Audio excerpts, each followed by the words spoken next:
نحمده ونصلي ونسلم على سيدنا ومولانا محمد رسوله النبي الأمين المكين الحنين الكريم الرؤوف الرحيم اما بعد بسم اللہ الرحمن الرحیم۔ اللہ جل مجدہ کی توفیق اور اس کے فضل و کرم سے اور اس کی عنایت سے آج ہم عقائد کے موضوع کو شروع کر رہے ہیں۔ ہم عقائد کے چند ان ضروری پہلوؤں کو لیں گے جن پر کچھ کنفیوژن یعنی التباس، ابہام، غلط فہمیاں پائی جاتی ہیں اور اعتقادی حوالے سے مختلف حلقوں سے بسا اوقات آپ سے سوال کیے جا سکتے ہیں، آپ سے ان کی وضاحت پوچھی جا سکتی ہے، یا کسی کے اٹھائے ہوئے سوال کے نتیجے میں آپ کو خود غلط فہمی اور پریشانی لاحق ہو سکتی۔ کچھ چیزیں توحید سے متعلق ہوں گی، کچھ تصور شرک سے متعلق ہوں گی، اور کچھ اسی توحید کے حوالے سے پھر توسل، شفاعت اور استعانت ان چیزوں سے متعلق ہوں گی۔ یہ میں عرض کر دوں کہ اگر آپ میں سے ہماری یقیناً بعض بہنوں کو اس پر تفصیلی معلومات درکار ہوں اور میرا مبسوط یعنی بڑا بھرپور اور تفصیلی اگر خطاب درکار ہو اور درس، تو جو دراسات القرآن 10 روزہ علماء کے لیے اور مردوں کی تنظیمات کے لیے منعقد ہوئے تھے، ان کے کیسٹ آپ لے سکتی، ان کے ویڈیو کیسٹ بھی ہیں اور ان کے آڈیو کیسٹ بھی ہیں۔ تو اس میں توحید کے اوپر بھی ہے، بڑا مفصل خطاب ہے، سینکڑوں دلائل کے ساتھ آیات کریمہ کے حوالے سے، صاف ظاہر ہے وہ آپ کے سامنے تھوڑے وقت میں ممکن نہیں۔ ان میں ایک ایک موضوع پر میں نے 3 گھنٹے کا ایک ایک موضوع پر خطاب کیا ہے۔ تصور شرک پر بھی الگ خطابات ہیں، توسل پر بھی الگ خطابات ہیں، شفاعت پر الگ خطابات ہیں، استعانت کے تصور پر الگ خطاب ہیں، وجود باری تعالی اور ضرورت مذہب کہ مذہب کیوں ضروری ہے، اور بعض لوگ اللہ کے وجود کے منکر ہو رہے ہیں آج، اس مسئلے پر، پھر عقیدہ رسالت پر، پھر شان رسالت مآب صلی اللہ تعالی علیہ وآلہ وسلم پر، اور اس طرح بہت سارے ختم نبوت پر، رد قادیانیت پر۔ تو میں جن موضوعات جن پر تھوڑی تھوڑی روشنی آپ کے سامنے ڈالوں گا، ان پر مفصل گفتگو، تقریباً 25 دراسات القرآن، 25 کیسٹوں میں پورا سیٹ ہے۔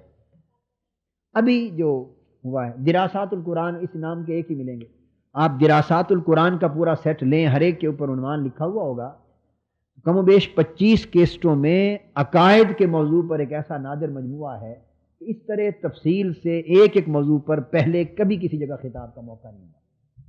تو یہ ذخیرہ ہے آپ کے لیے، بہت بڑا ذخیرہ ہے، آپ خود بھی سنیں، آگے علماء کو بھی دیں، وابستگان کو بھی دیں، لوگوں کو بھی دیں، اور اس کی ایک ایک جزئیہ اور اس کی ڈیٹیل کے اوپر آپ کو روشنی ملے گی، اور ہزارہا قرآن مجید کی آیتوں کے حوالے قرآن مجید کھول کھول کے بتائے گئے، ہر چیز سمجھائی گئی۔ وہ تفصیل اس وقت ممکن نہیں، اس وقت میں صرف تصور آپ کو سمجھاؤں گا، اور ہر تصور کے ساتھ 1 یا 2 آیتیں قرآن مجید کی کوٹ کر دوں گا تاکہ آپ کے ذہن میں کچھ بات آ جائے۔ آئیے ہم سب سے پہلے توحید کے عقیدے کو لیتے ہیں۔ یہاں ایک بات ذہن نشین کر لیں، توحید اور شرک کے حوالے سے ہمارے ہاں بڑا مغالطہ پایا جاتا ہے۔ جو چیز خلاف توحید ہوگی وہ بالعموم شرک کے زمرے میں چلی جائے گی، یعنی اللہ کے ساتھ کسی کو شریک کرنا، اللہ کو اپنی ذات میں، صفات میں ایک جاننا توحید ہوا، اور اللہ کی ذات یا اس کی صفات میں یا اس کے افعال اور اسماء میں کسی اور کو شریک کرنا یہ شرک ہوا۔ یہ 2 متضاد چیزیں ہو گئیں۔ اس موضوع پر بڑا مغالطہ مذہبی لوگوں کے ذہنوں میں بالعموم پایا جاتا ہے، اور وہ یوں کہ بہت سی ایسی چیزیں جو شرک نہیں ہوتی انہیں شرک سمجھ بیٹھتے ہیں، اور بعض اوقات ایسا بھی ہوتا ہے کہ جو چیز شرک کے دائرے میں آتی ہے ہم ناسمجھی کی وجہ سے اس کو کر بیٹھتے ہیں، اور بہت سے لوگ ایسا کرتے ہیں کہ جو چیز شرک نہیں ہوتی توحید ہی کے ضمن میں ہوتی ہے، اس کو بلا وجہ شرک کا عنوان دے دیتے ہیں، یہ بھی شرک ہے، یہ بھی شرک ہے، سو کرنے والا مشرک ہے۔ مثلا آپ نے کسی بزرگ کے ہاتھ کا بوسہ دیا، کیا دیا؟ یہ بھی شرک ہے۔ کسی مزار کا بوسہ دیا، کیا دیا؟ یہ بھی شرک ہے۔ یہ شرک کیسے ہو گیا؟ شرک تو ہے اللہ کے ساتھ کسی کو شریک کرنا، تو اللہ کا کوئی معاذ اللہ مزار تو نہیں ہے، استغفر اللہ العظیم، اللہ کا بوسہ تو نہیں ہے، شرک کیسے ہو گیا؟ آپ اسے کسی اور طریقے سے تو بحث کر سکتے ہیں مگر یہ شرک نہیں ہے۔ آپ نے کسی بزرگ کی تعظیم کر دی، اس کو شرک کر دیا، کسی کے لیے اصحال ثواب کر دیا، اس کو کہا یہ شرک ہے، یہ کچھ شرک نہیں۔ کسی بزرگ کو محبت پیار سے پکارا، کیا دیا؟ شرک ہے، یہ شرک نہیں ہے۔ کسی کو اللہ کی بارگاہ میں شفاعت کرنے والا سمجھا، کسی نیک کو، متقی کو، عالم کو، اولیاء اللہ میں سے، اکابر صلحاء سے، انبیاء سے، کہ یہ اللہ کی بارگاہ میں ہماری شفاعت کریں، انہوں نے کہا یہ بھی شرک ہے، کوئی شرک نہیں۔ کسی کا وسیلہ اللہ کی بارگاہ میں پیش کیا کہ اللہ تو فلاں کے صدقے ہماری مدد فرما، ہمارے اوپر کرم کر، ہماری بخشش فرما، ہماری مشکل دور کر دے، مانگ تو اللہ سے رہے ہیں، فلاں کا واسطہ وسیلہ پیش کیا، انہوں نے کہا یہ بھی شرک ہے، کوئی تعلق اس کا شرک سے نہیں۔ اب بات سمجھ نہیں؟ مجازن کسی سے مدد طلب کر لی، مجازن، ان کہا یہ بھی شرک ہے۔ جب مجازن کسی سے مدد مانگی تو یہ شرک نہ رہا۔ تو ایسی بہت ساری چیزیں ہیں جس کو بلا وجہ شرک کے کھاتے میں ڈالتے ہیں۔ تو یہ تصور سمجھنا ضروری ہے کہ توحید کیا ہے اور شرک کیا ہے۔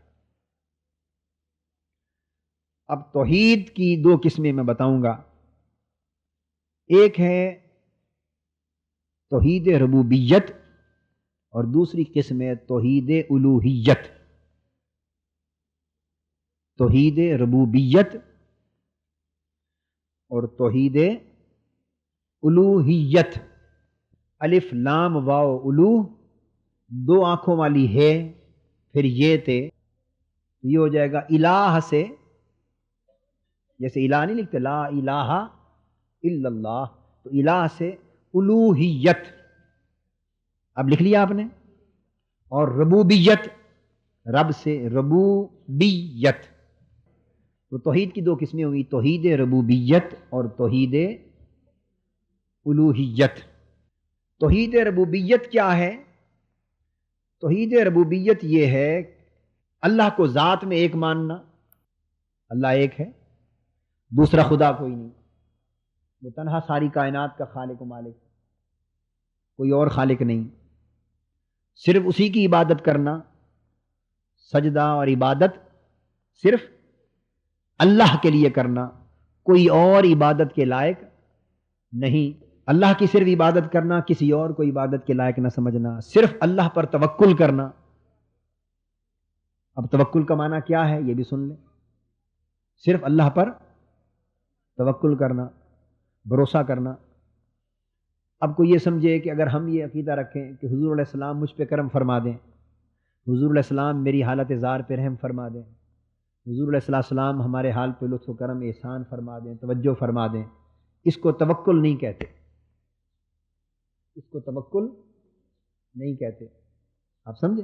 توکل کیا ہے؟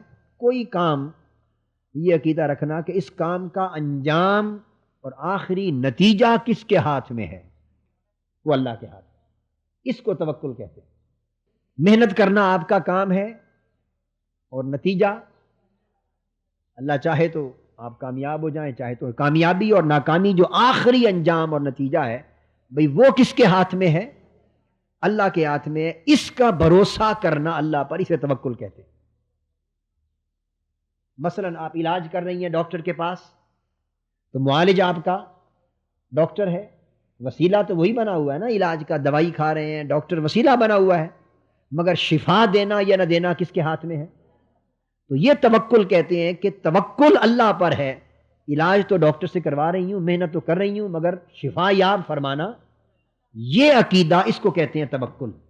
یہ اللہ کے سوا کسی اور پر آپ کا ہے، ہمارا یہ اللہ ہی پر ہے صرف۔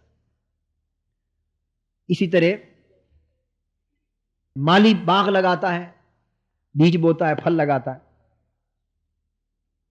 ساری محنت کرنا، درخت اگانا، سارا کچھ مہیا کرنا، یہ تو مالی وسیلہ بنا ہوا ہے اس درخت کے لیے، مگر پھل لگانا، میٹھا لگے، کڑوا لگے، نہ لگے، جل جائے، کیا ہو، کوئی وبا آئے، سارا درخت ہی جل جائے، تو انجام کا بھروسہ کرنا، اس کو توکل کہتے ہیں، سپرد کر دینا کہ یہ کام میرا تھا، مالی دا کم پانی دینا، بھر بھر مشکاں پاوے، مالک دا کم پھل پھل لاؤنا، لاوے یا نہ لاوے، یہ توکل ہے، یہ اللہ کے لیے۔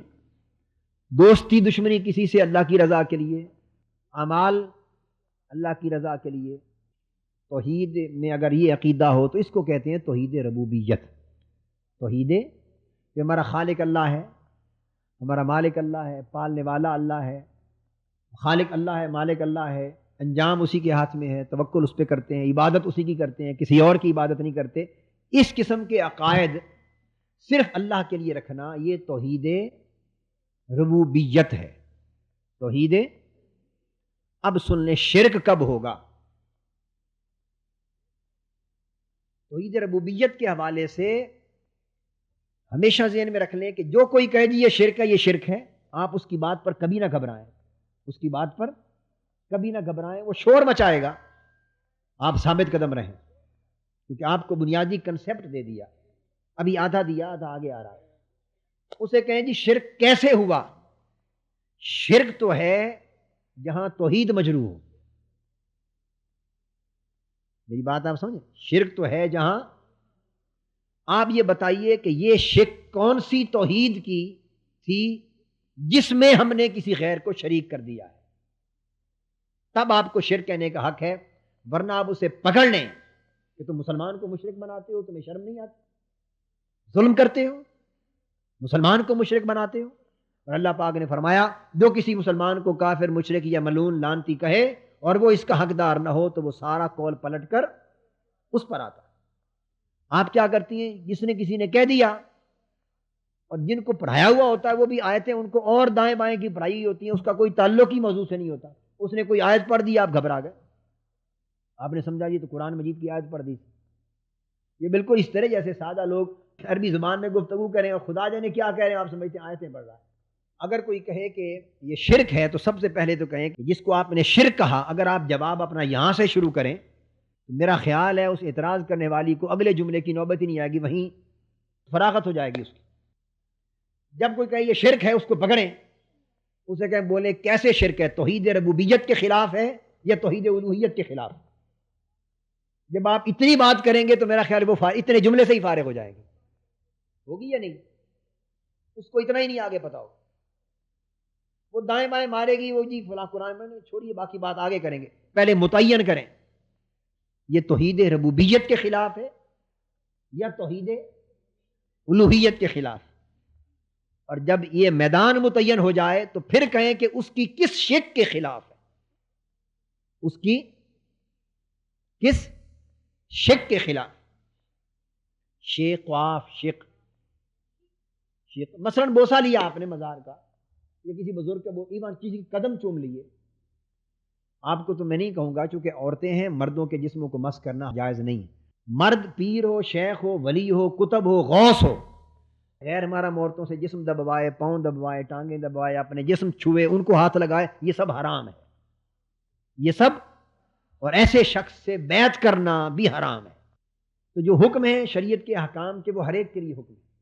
میں یہ بتانا چاہتا تھا کہ مگر یہ حرام ہے، یہ شرک، ہر چیز کی ایک دائرہ ہوتا ہے نا، مثلا اس کو میں یوں سمجھاؤں، نماز پڑھنا، 5 نمازیں کیا ہے؟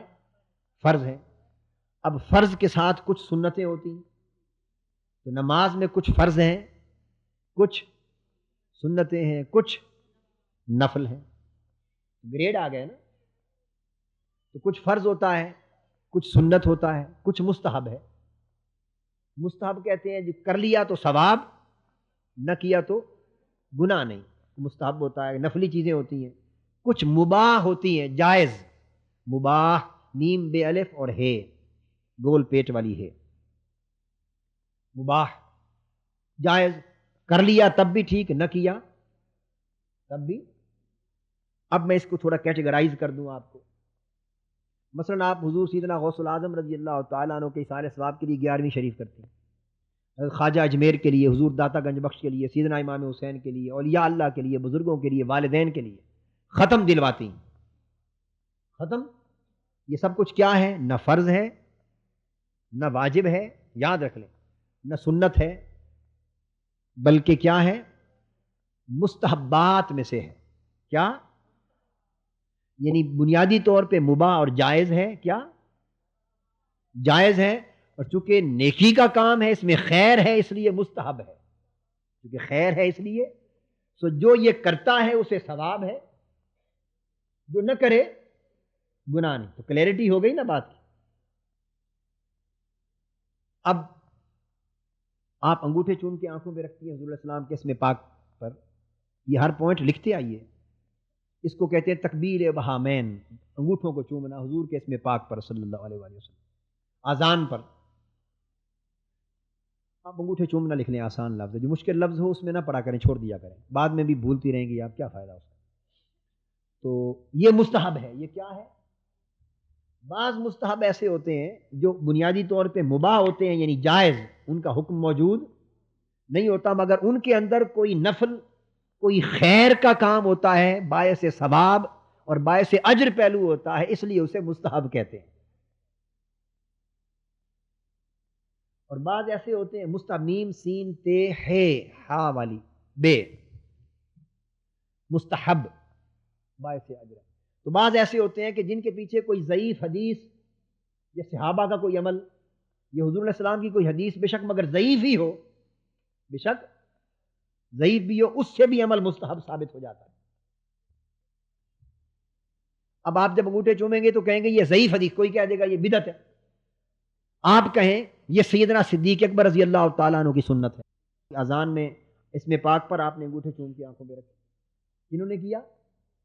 حضرت ابو بکر صدیق رضی اللہ تعالیٰ، ان سے پہلے حضرت خضر علیہ السلام نے کیا، انہوں نے، اور سب سے پہلے حضرت آدم علیہ السلام نے کیا، سب سے پہلے حضرت آدم علیہ السلام نے کیا۔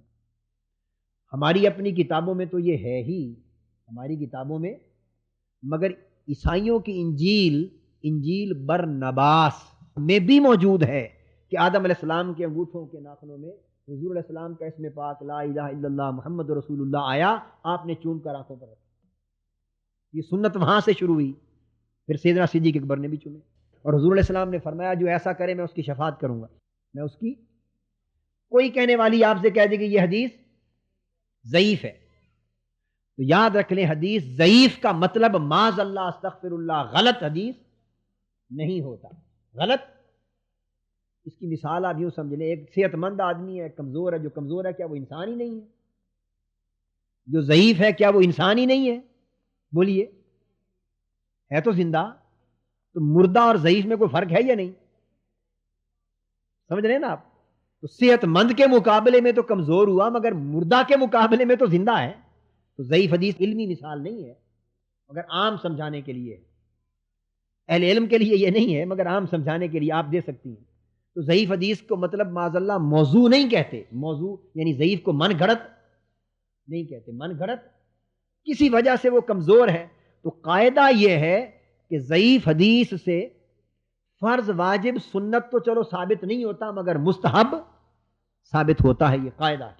تو کہیں کہ چونکہ ضعیف حدیث ہے اس لیے ہم اسے مستحب مانتے ہیں، اگر ضعیف نہ ہوتی، صحیح ہوتی تو ہم اسے سنت کہتے، اگر ضعیف نہ ہوتی تو ہم اس عمل کو سنت کہتے، چونکہ ضعیف ہے تو ہم اس کو مستحب مانتے۔ اس کا مطلب یہ کہ کرنے والے کے لیے اجر اور ثواب ہے، اور جو نہیں کرتا اسے گناہ کوئی نہیں، مگر جو اسے برا بھلا کہتا ہے اسے گناہ ہے۔ تو کوئی شرک ہے تو اسے پکڑ لے۔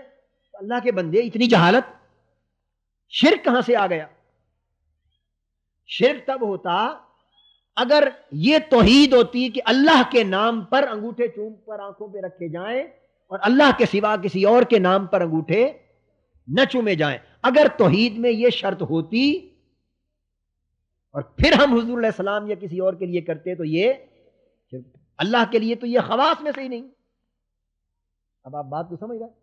تو جب کوئی کہے شرک تو اس کو پکڑیں اور اس سے پوچھیں کہ بتاؤ یہ توحید ربوبیت کے خلاف ہے یا توحید الوہیت کے خلاف. اول تو اس کو یہ بھی نہیں پتا ہوگا. اور جب وہ بتائے کہ یہ توحید ربوبیت یا توحید الوہیت کے خلاف ہے تو پوچھیں اب بولو قرآن کی روشنی میں کس شرک کے خلاف ہے جس پر شرک کہہ رہے ہو. کہاں درج ہے کہ یہ عمل اللہ کے لیے خاص, یہ عمل بولو خاص. اگر وہ ثابت نہ کر سکے تو خبردار اس کو شرک. یہ ہے طریقہ کار. میں نے یہ آپ کو چند مثالیں دی ہیں. تو یہ توحید ربوبیت ہوئی. مثلا کوئی کہے آپ صدقہ خیرات کرتی ہیں, آپ نے 11ویں شریف کی, آپ نے میلاد پاک کیا, کوئی عرس کیا حضور داتا صاحب کے لیے, کوئی سال ثواب کیا, ختم کیا. کوئی کہہ دے گا یہ شرک ہے. وہ کہہ دیں گے, آپ اس سے پوچھیں گے شرک کیسے ہے. آپ اس سے پوچھیں شرک کیسے ہوا, کس شرک کے تحت ہوا شرک. آپ اس کو بتائیں اللہ کے لیے کرتے ہیں, حضور داتا صاحب اور حضور غوث پاک کے لیے نہیں. یہ صدقہ اور یہ خیرات یہ عمل کس کے لیے کر رہے ہیں, اللہ کے لیے.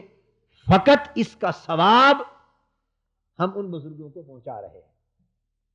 انہیں کہیں پہلے سمجھ لیں کہ عقیدہ یہ ہے, اب یہ بیان کر کے اسے گرفت کریں, کہیں اب بتاؤ یہ کہاں سے شرک ہے, اب بتاؤ یہ. انہیں کہیں عمل کرنے والے ہم ہیں, عمل کرنے والے ہم ہیں. آپ ہم سے پوچھیں کہ ہماری نیت اور ہمارا عمل. آپ کون ہوتے ہیں ہمارے عمل پر نیت منسوب کرنے والے. میری بات آپ سمجھ رہی ہیں نا بھئی. عمل آپ کہیے ہم نے کیا, آپ ہم سے پوچھیں کہ آپ کا عقیدہ کیا ہے.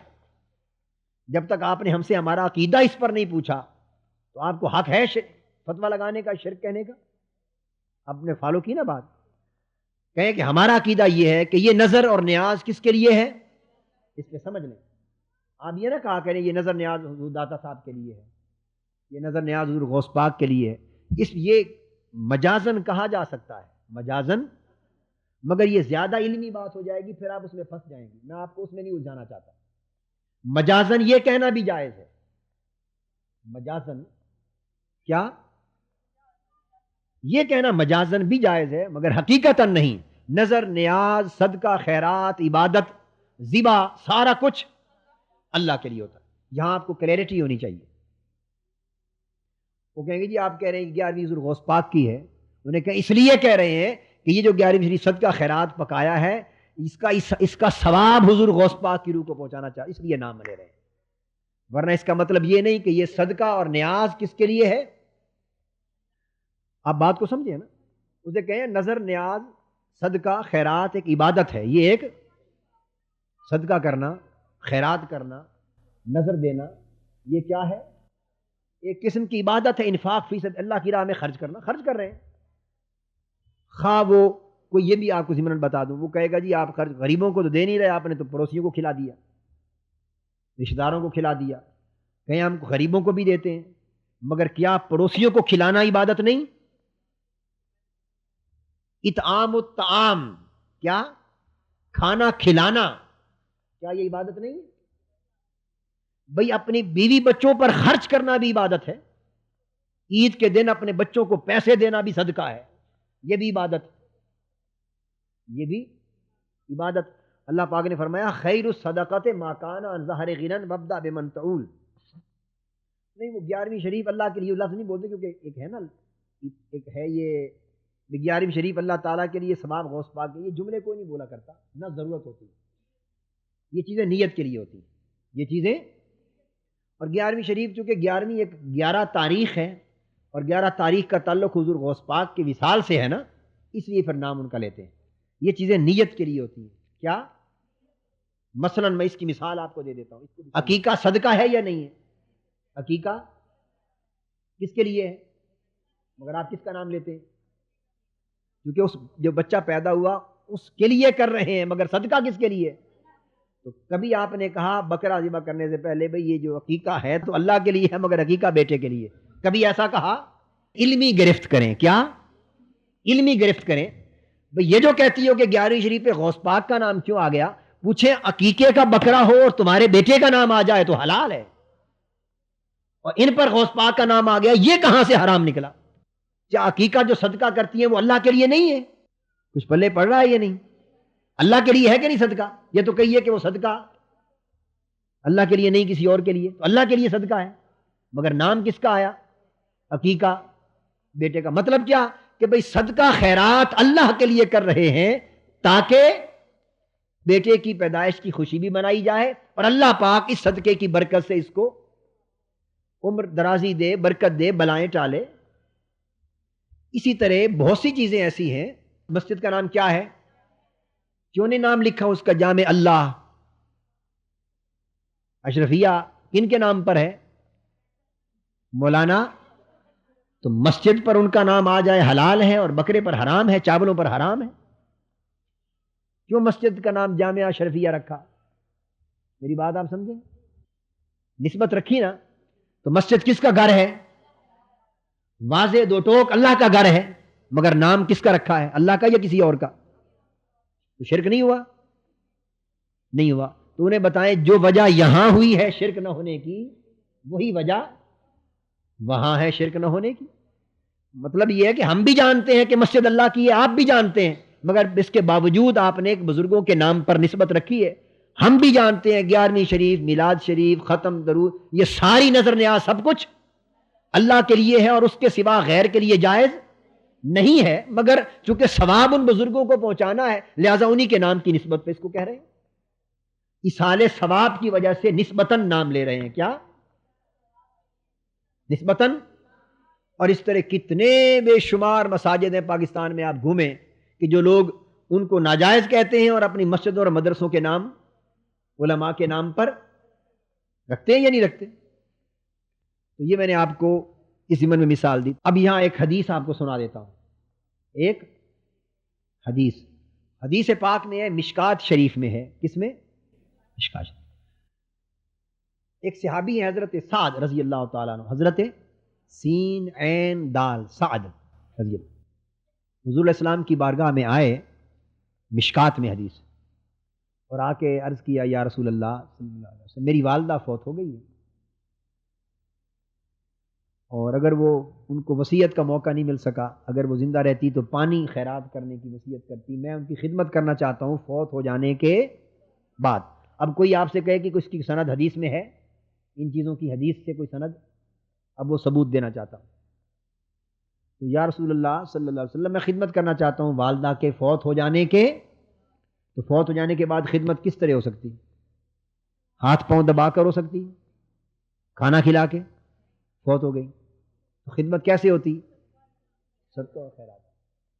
تو فوت ہونے کے بعد کسی کے لیے صدقہ خیرات کر کے ثواب پہنچانا، یہ سنت حدیث سے ثابت ہو گیا یا نہیں؟ یہی کام آپ کرتی ہیں۔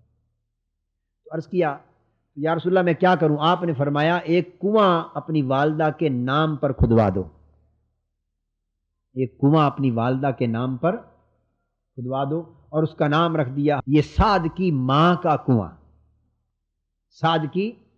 اب وہ جو پانی صدقہ ہوا عام لوگ مسافر چلتے پیئیں، اس میں غریبوں نے بھی پیا، مسافروں نے بھی پیا، اور مقامی آبادی بھی پیتی ہوگی یا نہیں؟ تو ہر کسی نے پیا، تو ہر ایک کے پینے اور کھانے کا ثواب ہوتا ہے نا۔ مہمانوں کو کھلانا بھی ثواب، پڑوسیوں کو دینا بھی ثواب، اعزا کو کھلانا ثواب، غریبوں کو، یہ سارے پہلو ثواب کے ہیں۔ تو جس کو کھلانے پلانے سے ثواب ملا، عرض کیا اللہ اس عمل کا ثواب ہمارے فلاں بزرگ کو یا والدین کو یا فلاں کی روح کو پہنچا دے۔ تو حضور علیہ السلام نے فرمایا کنواں کھدوا دو، تو کنواں کھد گیا، اور کنویں کا نام کیا رکھا؟ سعد کی ماں کا۔ اب اعتراض کرنے والے سے کہیں کہ یہ نہیں فرمایا تھا کہ کنویں کا نام اللہ کے نام پہ رکھ دو، اللہ کے لیے کنواں؟ آپ سمجھ، اس کنویں کا نام کیا یہ نہیں رکھوایا، یہ البئر للہ، اللہ کے لیے کنواں۔ وہی تو میں ثواب بتا رہا ہوں کہ یہ سنت سے ثابت، جو کچھ عمل چاہیں کریں اور فوت ہونے والی کی روح کو اس کا ثواب پہنچتا ہے۔ یہی تو آپ کو حدیث بتا رہا ہوں آپ کو کہ فوت ہو گئی حضرت سعد رضی اللہ تعالیٰ عنہ کی والدہ، اور فوت ہونے کے بعد وہ آئے کہ میں کیا کروں اپنی والدہ کے لیے، اسی سے پھر گٹلیاں بھی آ گئی نا، ساری بات عمل ہو گیا نا۔ نیک عمل ہو گیا، خواہ عبادت کریں، نفل پڑھیں، گٹلیاں پڑھیں، درود پڑھیں، قرآن مجید پڑھیں، صدقہ خیرات کریں، کپڑے دیں، کلمہ طیبہ جو چاہیں پڑھیں، مقصد یہ کہ نیک عمل کریں. کیا؟ تو حضور علیہ السلام نے پانی کا کنواں کھدوا کے، اگر نقطہ سنیں، یہ نہیں نام رکھوایا البئر للہ کہ یہ اللہ کا کنواں ہے، یہ اللہ کے لیے کنواں ہے، بلکہ کیا نام رکھوایا؟ ام سعد، سعد کی ماں کا کنواں، سعد کی والدہ کا کنواں. وہ تو فوت ہو چکی تھی، ان کی والدہ کا کیسے ہو گیا؟ انہوں نے خریدا تھا جی، اپنی زندگی میں کھدوایا تھا، وہ تو فوت ہو گئی. بیٹے نے کھدوایا تو بیٹے کی ماں کا نام کیسے رکھا گیا؟ حضرت سعد کی والدہ کے نام آنے سے وہ صدقہ ناجائز ہو گیا. تو جس طرح حدیث میں حضرت سعد کی والدہ کا نام آنے سے صدقہ ناجائز نہیں ہوا، اس طرح جو ختم اور صدقہ کریں، حضور غوث پاک، حضور داتا صاحب، حضرت بابا فرید اور حضور علیہ الصلوۃ والسلام اور امام حسین اور صحابہ کرام، ان کا نام آنے سے وہ صدقہ ناجائز. اب آپ نام کا مسئلہ سمجھ گئے. تو یہ حدیث پاک سے، چنانچہ انہوں نے کنواں کھدوایا اور ان کی والدہ کے نام پہ چلا. ایک بات، ایک حدیث. دوسری حدیث ایک اور لکھ لیں، وہ بھی مشکات شریف میں. مشکات شریف وہ حدیث یہ ہے کہ عراق کی طرف ایک علاقہ ہے، وہاں کچھ صحابہ جانے لگے، ہم نے وہاں ایک مسجد ہے، اس مقام پر ایک مسجد تھی. حضور علیہ الصلوۃ والسلام نے اس کی فضیلت بیان فرمائی تھی کہ جو کوئی وہاں 2 رکعت نفل پڑھے اس کو اتنا ثواب ہوگا، بدر اور احد جیسے شہیدوں جیسا ثواب ہوگا جو اس مسجد میں جا کے نفل پڑھے. تو یہ ایک اس کی فضیلت تھی. ابو ہریرہ رضی اللہ تعالیٰ عنہ بڑے جلیل القدر صحابی ہیں، انہوں نے فرمایا، جانے والے صحابہ سے فرمایا کہ تم میں سے کوئی ایسا ہے جو مجھ سے یہ وعدہ کرے کہ وہاں جا کے 2 رکعت نماز نفل پڑھے، میری طرف سے 2 رکعت نماز نفل پڑھے اور کہے ہاذہ لابی ہریرہ تھا، یہ نماز ہی لابی ہریرہ تھا، یہ نماز ابو ہریرہ کے لیے ہے. ترجمہ بھی لکھ لیں، یہ نماز. تو بولیے نماز کس کے لیے ہے؟ آپ نیت میں کیا کہتی ہیں؟ 2 رکعت نماز کس کے لیے؟ تو کیا معاذ اللہ وہ صحابی مشرک ہو گئے؟ انہی سے تو دین پہنچا ہے سارا. اب کلیئر ہو گئی نا بات. تو نماز پر حضرت ابو ہریرہ کا نام آ رہا ہے کہ یہ ابو ہریرہ کے لیے ہے، تو کیا اس کا مطلب یہ تھا کہ یہ ابو ہریرہ کی عبادت ہے؟ نہیں، یہ 11ویں شریف حضور غوث پاک کے لیے. اب 2 جملے آپ کے سامنے رکھتا ہوں، بتائیے کیا فرق ہے؟ یہ نماز حضرت ابو ہریرہ کے لیے ہے، یہ 11ویں شریف یا یہ ختم حضور غوث پاک کے لیے، بتائیے کیا فرق ہے؟ مفہوم میں کوئی فرق ہے؟ ایک رتی برابر، بس کوئی فرق نہیں. تصور دونوں میں ایک. تصور کیا ہے کہ نماز عبادت تو اللہ کے لیے ہے، نماز اور عبادت، مگر حضرت ابو ہریرہ کی طرف سے پڑھی ہے تاکہ ثواب ان کو پہنچے. تو ثواب ان کو پہنچنے کی وجہ سے اسے کہا گیا کہ یہ ابو ہریرہ کے لیے ہے، یعنی ان کو ثواب پہنچانے کے لیے، یا ان کی طرف سے، یا ان کی. تو نام اوپر جو لیا جاتا ہے یہ اس معنی میں ہوتا ہے. بالکل یہ ختم شریف، یہ 11ویں، یہ نظر نیاز حضور داتا صاحب کے لیے ہے. کیا مطلب؟ کہ نظر نیاز، عبادت، صدقہ، خیرات، سب کچھ اللہ کے لیے ہے، سب کچھ، مگر حضور داتا صاحب کی طرف سے کیا تاکہ ثواب، بس دیٹس آل. یہ کس کا معنی ہے؟ اب یہ بات سمجھا کر ان سے کہیے، اب بولیے کہاں شرک ہے، کہاں؟ اور اگر معاذ اللہ یہ شرک ہے تو سب سے پہلے فتویٰ پھر حضور علیہ السلام پر لگائیں، ایک لمحے میں کافر ہو جائیں گے. چونکہ یہ تو حضور علیہ السلام نے فرمایا کہ اے سعد اپنی ماں کے نام پر کنواں کھدوا دے. صدقہ اللہ کا ہے مگر نام حضرت سعد کی والدہ کا. صحابہ بھی معاذ اللہ گئے. یہ 2 باتیں کافی ہیں کہ نہیں حدیث کی؟ تیسری بات ایک اور لکھ لیں، وہ عام ہر کوئی جانتا ہے بطور دلیل کے، والدہ جن کی فوت ہو چکی ہیں تو وہ اب جا کے ماں اور باپ جن کے فوت، ان کے لیے حج اور عمرہ اور طواف کرتے ہیں کہ نہیں کرتے؟ کیا کہتے ہیں آپ جا کر؟ لوگ دے جاتے ہیں نا پیسے، بھائی میری ماں کی طرف سے حج کر لینا، میری طرف سے حج کر دینا. والدین کی طرف سے کرتے ہیں کہ نہیں حج، عمرہ، طواف؟ اور ہر کوئی کرتا ہے یا نہیں؟ جو اعتراض کرتے ہیں وہ بھی کرتے ہیں یا نہیں؟ انہیں کہ وہ کیسے ہو گیا؟ عمل تو آپ کر رہے ہیں، اور کر رہے ہیں اپنے ماں باپ کے لیے، ضعیف اور بیمار کمزور والدین کے لیے بھی کرتے ہیں. جی وہ نہیں آ سکتے تھے تو میں ان کی طرف سے حج کر رہا ہوں. تو کہیں کہ آپ کا کیا ہوا حج اگر آپ کی ماں اور باپ کو اس کا ثواب پہنچ سکتا ہے تو کیا وجہ ہے ہماری طرف سے کیا ہوا صدقہ اور خیرات اور کلمہ اور تلاوت ہمارے بزرگوں اور حضور داتا صاحب کو اور بابا صاحب کو اور حضور غوث پاک کو کیوں نہیں پہنچ سکتا؟ میری بات سمجھیں؟ تیسری مثال یہ رکھ لیں، میرا خیال یہ تین چیزیں اس موضوع پر سمجھانے کے لیے بشرطے کہ آپ بات صحیح طریقے سے کریں۔ اب ہماری ایک بہن نے پوچھا کہ طریقہ کیا ہے نظر نیاز کا؟ طریقہ بڑا سادہ ہے، جو چاہیں پکائیں، نیت یہی ہو جو بتا دیا کہ یہ فلاں بزرگ اور فلاں اولیاء اللہ اور اماموں میں سے یہ افضال دیں جس کے لیے بھی صدقہ کر رہے ہیں اصال ثواب، پکائیں، نیت یہ ہو کہ یہ صدقہ خیرات اصل اللہ کے لیے، عبادت ہے اللہ کے لیے، فلاں کے لیے ہم کر رہے ہیں تاکہ ان کو ثواب پہنچے، پکائیں۔ اس کے بعد جب پکا لیں اس کے اوپر چاہیں تو قرآن مجید کی جو صورتیں جو زبانی یاد ہوں پڑھیں، اور اس کے بعد دعا کریں کہ اللہ جو کچھ میں نے پکایا غربا کو کھلائیں، مہمانوں کو کھلائیں، پڑوسیوں کو بھیجیں، یتامہ کو بھیجیں اور جگہوں پر بھیجیں، کچی آبادیوں میں۔ جی پھونکنے کی کوئی ضرورت نہیں ہوتی، پھونکنے یہ ساری چیز کا تعلق صرف نیت سے، اور جو قرآن مجید پڑھتے ہیں وہ برکت کے لیے، اور اگر اوپر پھونکیں تو دور سے اس میں بھی برکت کے لیے پھونکا جاتا ہے، مگر کھانے پینے کی چیز پہ یوں براہ راست پھونک نہیں ماری جاتی، وہ میڈیکل پوائنٹ آف ویو سے اور حضور علیہ السلام نے منع بھی فرمایا۔ ویسے دم جائز ہے، ویسے دم، مگر قرآن مجید پڑھیں اور عرض کریں یا اللہ جو کھانا جو طعام صدقہ خیرات جو کیا تیری رضا کے لیے قبول فرما، اور جو قرآن مجید پڑھا قبول فرما، اس کا ثواب فلاں کی روح پاک کو، اس کو کہتے ہیں نظر نیاز دلانا۔ یہ ختم، یہ طریقہ ہوگا۔ خیر ہم موضوع کی طرف آتے ہیں۔ کنڈے کی کوئی اصل موجود نہیں ہے،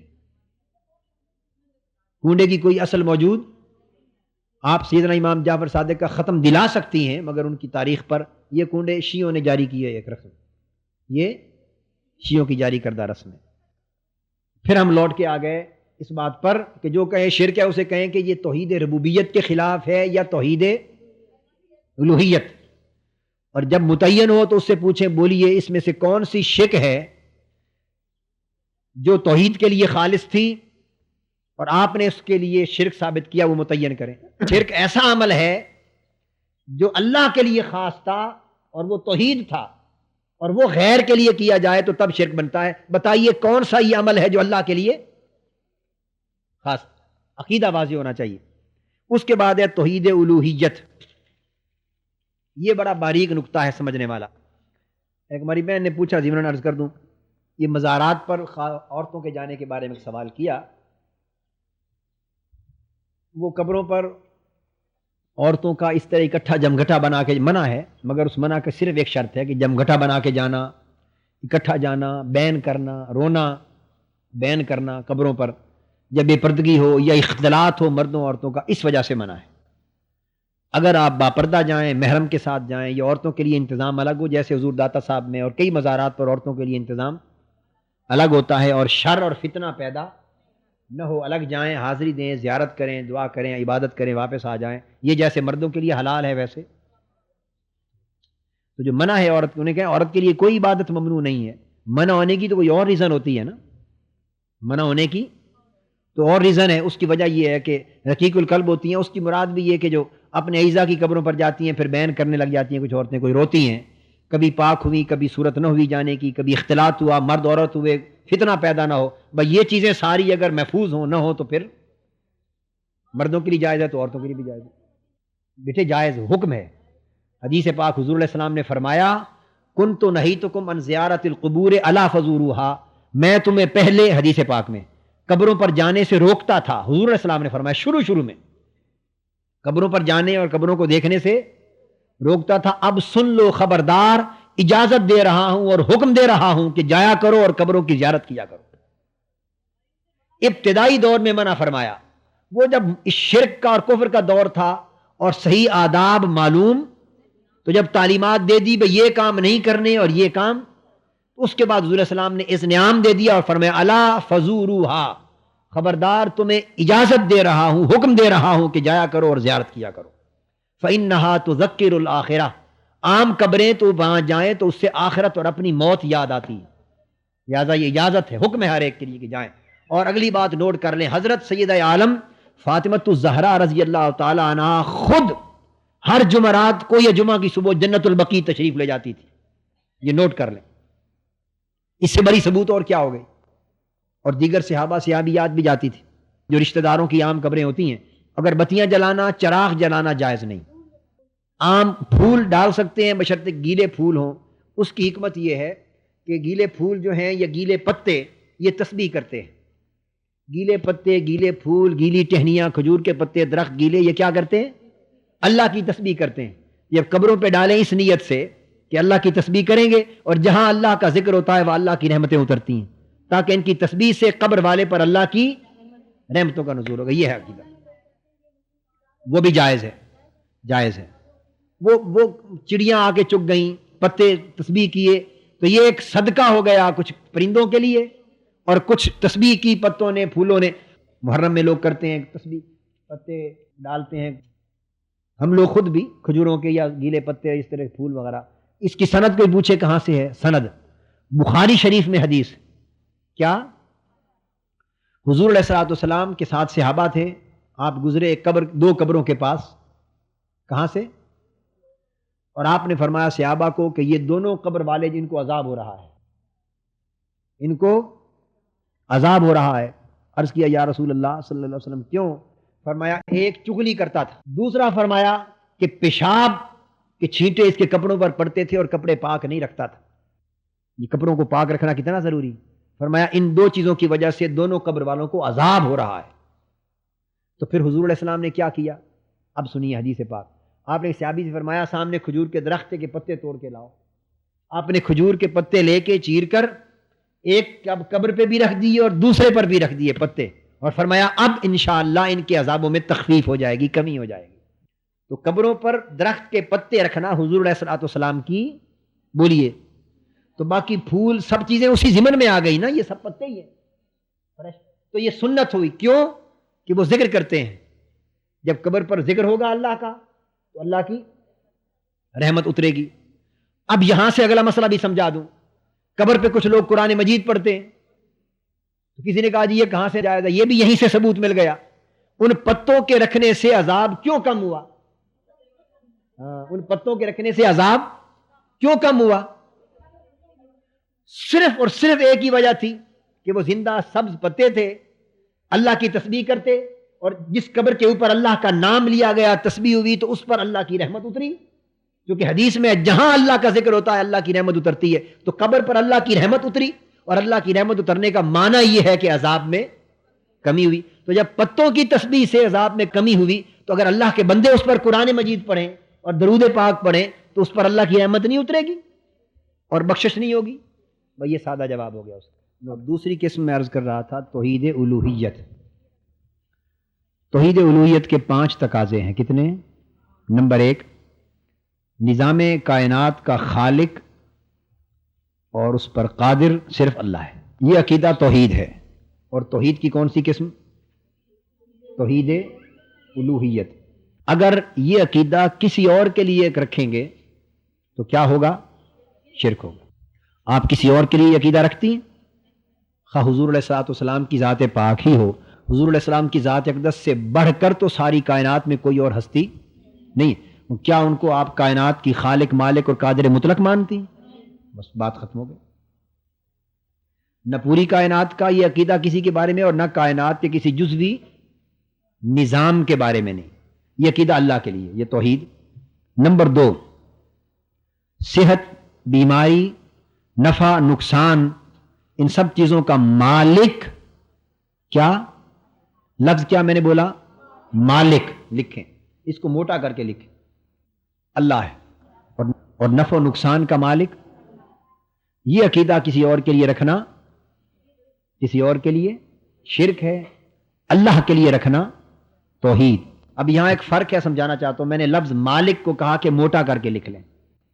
یہاں کچھ لوگ اس چکر چلاتے ہیں، اس کی سمجھ نہیں آتی عام لوگوں کو اور پھسل جاتے ہیں. ایک ہے کسی کا باعث صحت ہونا اور باعث بیماری ہونا، یا کسی کے ذریعے نفع پہنچنا اور کسی کے ذریعے نقصان پہنچنا. یعنی کوئی نفع پہنچائے یا کوئی نقصان پہنچائے، یہ اور چیز ہے. اور نفع اور نقصان کا مالک ہونا، تو نفع پہنچانے والا اللہ کے سوا کوئی اور ہو سکتا ہے نہیں. یہ بات سمجھانا چاہتا ہوں. نفع اللہ کے سوا کوئی اور پہنچا سکتا ہے. آپ علم میں نفع لے رہی ہیں کہ نہیں اپنے اساتذہ سے؟ ہم آپ کو نفع پہنچا رہے ہیں کہ نہیں؟ کیا شرک ہو گیا؟ اس کو کہتے ہیں نافع. تو نافع اللہ کے سوا کوئی اور ہو سکتا ہے یا نہیں؟ ہو سکتا ہے، مگر اس نفع پہنچانے کا مالک، مثلا میں آپ کو سمجھا رہا ہوں، آپ کو ایک نفع پہنچ رہا ہے، مگر میں اس نفع پہنچانے کا مالک اگر اللہ نہ چاہے تو میں پوری کوشش کے باوجود آپ کو نفع نہ پہنچا سکوں. تو اس نفع کی توفیق اللہ کی طرف سے. تو فرق سمجھ گئے نا آپ؟ اسی طرح آپ ڈاکٹر کے پاس جاتی ہیں، ڈاکٹر آپ کو ٹریٹمنٹ دیتا ہے، آپ ٹھیک ہو جاتی ہیں. تو ڈاکٹر آپ کے لیے نافع ہوا یا نہ ہوا؟ اس نے پہنچایا. اور دوائی آپ کے لیے باعث نفع ہوئی یا نہ ہوئی؟ ہوئی. مگر دوائی بھی باعث نفع ہوئی، ڈاکٹر بھی باعث نفع بھی ہوا، ڈاکٹر نافع بھی ہوا، اس سے نفع آپ کو، مگر وہ نفع پہنچانے کے مالک نہ دوائی مالک ہے، نہ اگر اللہ نہ چاہے وہی دوائی وہی ڈاکٹر آپ کو صحت. تو صحت اور شفا یابی کا مالک کون ہوا؟ صحت ملی آپ کو ڈاکٹر سے، شفا یابی ہوئی آپ کو میڈیکیشن سے، دوائی سے، مگر اس شفا یابی اور صحت کا مالک نہ دوائی اور نہ ڈاکٹر. مالک کون ہے؟ تو یہ فرق ہے عقیدے میں کہ نفع اور نقصان اور صحت اور بیماری کا مالک اللہ ہے، مگر نفع کسی اور سے بھی. جی ہاں، اس کو مالک ہونے کا معنی ڈیوائن ول بھی کہہ لیں، الٹیمیٹ کنٹرول بھی کہہ لیں، الٹیمیٹ اتھارٹی کہہ لیں، الٹیمیٹ ول کہہ لیں، الٹیمیٹ ول کہہ لیں، الٹیمیٹ اتھارٹی، الٹیمیٹ کنٹرول، یہ اللہ کے پاس ہے. مگر اس نظام کائنات میں ظاہری اور روحانی دونوں طریقے سے اللہ نے مخلوق کو مخلوق کے ذریعے نفع پہنچانے کا نظام، اور مخلوق مخلوق کو نفع پہنچاتی ہے. اب اسی طرح جیسے آپ نے دیکھا کہ دوائی سے درد سر کا آرام آتا ہے، آپ نے کئی لوگ ایسے دیکھے دم کرتے ہیں سر درد کا آرام آ جاتا. یہ تجربہ زندگی میں کیا یا نہیں کیا؟ دم کیا، کوئی تکلیف ہے، آرام آ گیا. یہ زندگی میں کیا کہ نہیں؟ یہ تو تھا نا ظاہری اسباب کی بات. اب میں آپ کو روحانی اسباب کی بات بھی بتا رہا ہوں. تو دم سے بھی اللہ کے فضل سے کئی تکلیفیں دور ہو جاتی ہیں. تو وہ دم کرنے والے سے آپ کو روحانی طور پہ نفع پہنچا، مگر وہ بھی نفع کا مالک جیسے ڈاکٹر نفع پہنچانے کا مالک نہیں تھا. وہ بھی اللہ کے امر سے ہوا، یہ بھی اللہ کے، مگر انسانوں کے لیے نفع پہنچانے والے انسانوں میں ہیں، موجود ہیں. سانپ ڈستا ہے، انسان مر جاتا ہے، تو مارنے کا باعث کون ہوا؟ تو نقصان پہنچانے والے کو کہتے ہیں زار. کیا سانپ نقصان پہنچانے والا ہوا یا نہ ہوا؟ جی. تو پھر کوئی شرک ہو گیا اس میں؟ ان ساری باتوں میں کہیں شرک ہے؟ بڑی سادہ بات ہے. اس لیے نہیں کہ موت واقع ہوئی، عقیدہ آپ کا یہ ہے کہ امر تو اللہ کا تھا. امر تو اگر اللہ نہ چاہتا تو سانپ 10 بار بھی ڈستا، آپ عقیدہ رکھتی کہ فلاں کی موت واقع نہ ہوتی، مگر موت واقع ہوئی اور کہیں گے کسے؟ کس سے مر گیا؟ ابھی سانپ کے ڈسنے سے مر گیا. تو آیا کہ نہیں سانپ کا نام؟ مگر ہوا کیا کہ سانپ سبب بنا. جو سبب بنتا ہے نفع یا نقصان کا، اس کا نام لیا جاتا ہے. جو سبب بنتا ہے صحت یا بیماری کا، خیر و شر کا، اس کا نام لیا جاتا ہے. مگر اگر عقیدہ یہ رکھ لیں کہ ہاں مالک یہ ہیں، ہاں مالک یہ ہیں، یا جس کے سبب سے ہو اس کی عبادت شروع کر دی جائے، اس کی پھر شرک ہو جائے گا. جیسے ہندو کرتے ہیں، گنگا جمنا اشنان کیا، فائدہ ہوا، مختلف درخت ہیں، مختلف گائے ہے، تو مختلف چیزوں سے جن سے انہیں نفع پہنچتا ہے ان کی عبادت کرتے ہیں. تو یہ کیا ہو گیا؟ شرک ہوا. کیا ہوا؟ بے شک وہ یہی عقیدہ رکھیں کہ یہ نفع کی مالک نہیں، مالک برہما ہے، اللہ ہے، جس کو جو بھی نام دیں، مالک اللہ ہے، مگر ان سے نفع پہنچا اس لیے عبادت کرتے ہیں. تو یہ بھی شرک ہوگا کہ عبادت کوئی لاکھ نفع پہنچائے اور لاکھ نقصان پہنچائے، مگر نفع اور نقصان پہنچانے کے باوجود عبادت کے لائق صرف وہ ہستی ہے جو نفع اور نقصان کی مالک. اب سمجھے؟ اب آپ کہتے ہیں جی داتا صاحب نے نفع پہنچایا، مجھے حضور غوث پاک کی بارگاہ سے فیض پہنچا، میرے پر حضور علیہ الصلوۃ والسلام نے کرم فرمایا، تو کرم کرنا، فیض پہنچانا، نفع پہنچانا تو اللہ کا کام ہے۔ کہیں گے نہیں، یہ جہالت ہے آپ کی، بے شک سب اللہ کا کام ہے، بے شک، مگر فرق یہ ہے کہ ان ہستیوں کو مخلوق میں ظاہری اور روحانی نفع پہنچانے کا اللہ پاک نے سبب بنایا ہے۔